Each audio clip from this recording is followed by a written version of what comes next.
Je vais donner la parole à Madame Bonnefarre, qui est co-rapporteure. Madame la Présidente, et merci Monsieur le Président. Je voudrais tout d'abord remercier les rapporteurs fictifs et tous les députés qui ont déposé des amendements pour leur travail, leur investissement sur ce sujet qui est si important. Le Président Moraes l'a dit, il y a eu 318 amendements déposés.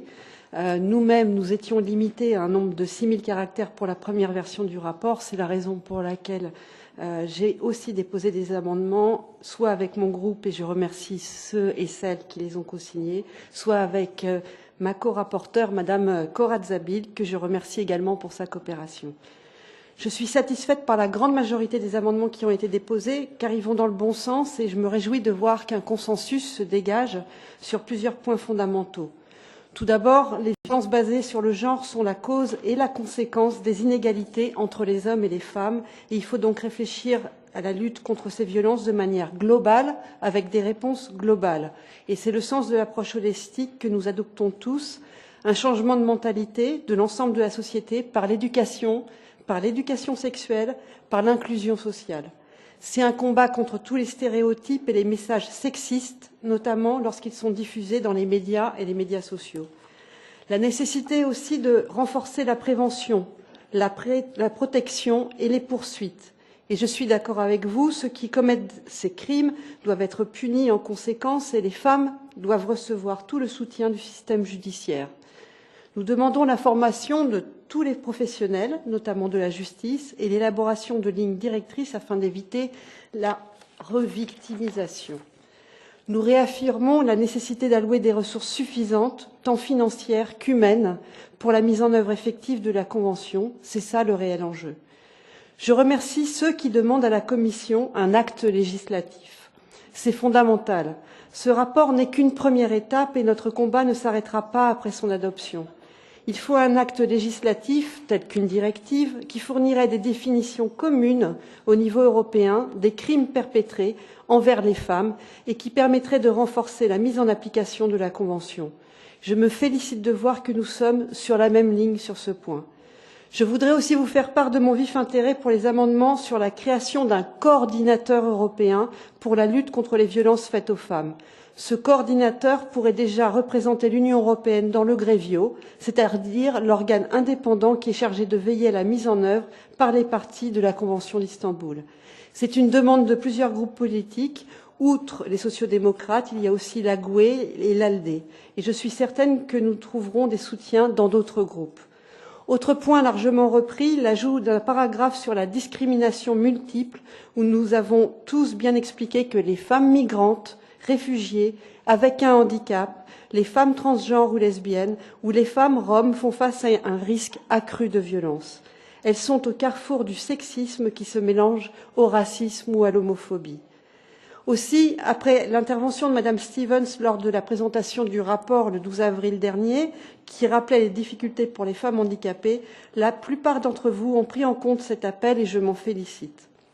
L'amendement 40 des co-rapporteurs et bien d'autres de l'ALDE, de la GUE ou des Verts ont fait référence à la Convention des Nations Unies relative aux droits des personnes handicapées. Nous avons rappelé que ces femmes handicapées seront mieux protégées de la violence si l'Union européenne accède à la Convention d'Istanbul. Madame Stevens a également appelé que toutes les mesures doivent s'appliquer sans discrimination aucune, que ce soit sur la religion, l'origine sociale ou le handicap, et c'est effectivement très pertinent. J'aimerais également évoquer mon amendement sur l'avortement, ainsi que l'amendement déposé par Madame Kuneva et Madame Borg, également sur ce point. Le déni d'un avortement sûr et légal et les grossesses forcées qui en résultent est une violation des droits de l'homme et une violence extrême contre les femmes. Les femmes doivent avoir accès à un avortement sûr et légal. C'est fondamental et ce n'est pas hors sujet. D'abord parce que la Convention porte sur les violences faites aux femmes et le déni de l'avortement est une violence. Aussi car nous avons ici une occasion politique et je ne vois pas, à l'heure actuelle, d'autre occasion de le faire. Surtout aujourd'hui, alors que nous observons des mesures réactionnaires partout en Europe, je ne vais pas rappeler ce que la Pologne a essayé de faire, il ne faut jamais renoncer aux questions les plus importantes. Si nous ne défendons pas le droit à l'avortement, qui le fera ? Nous ne sommes pas à la hauteur des milliers de femmes qui ont manifesté en Pologne et qui ont su résister à leur gouvernement. En revanche, et je dois le souligner aussi, il y a d'autres amendements qui sont problématiques et voire douteux et pour lesquels, évidemment, je ne les soutiendrai pas. Il s'agit de ceux qui regrettent l'accession de l'Union européenne à la Convention, ceux qui estiment que la Convention est insignifiante. D'autres véhiculent des messages très négatifs sur les migrants et qui lient notamment l'augmentation des mariages forcés avec les migrants et sur les femmes, parfois réduites à leur seul rôle de mère. Nous avons eu une réunion avec les rapporteurs fictifs à Strasbourg le 18 mai dernier. Nous avons déjà bien travaillé et avancé sur de nombreux compromis qui portent sur les femmes handicapées. Et nous reconnaissons qu'il est encore plus difficile pour ces femmes de reporter des cas de violence à cause de leur situation de dépendance et la discrimination multiple, comme je l'ai évoqué. Sur l'impact des violences sur les victimes, tant l'impact psychique, physique, émotionnel, sexuel et également économique. Aussi, les enfants sont victimes déjà en étant témoins de la violence domestique.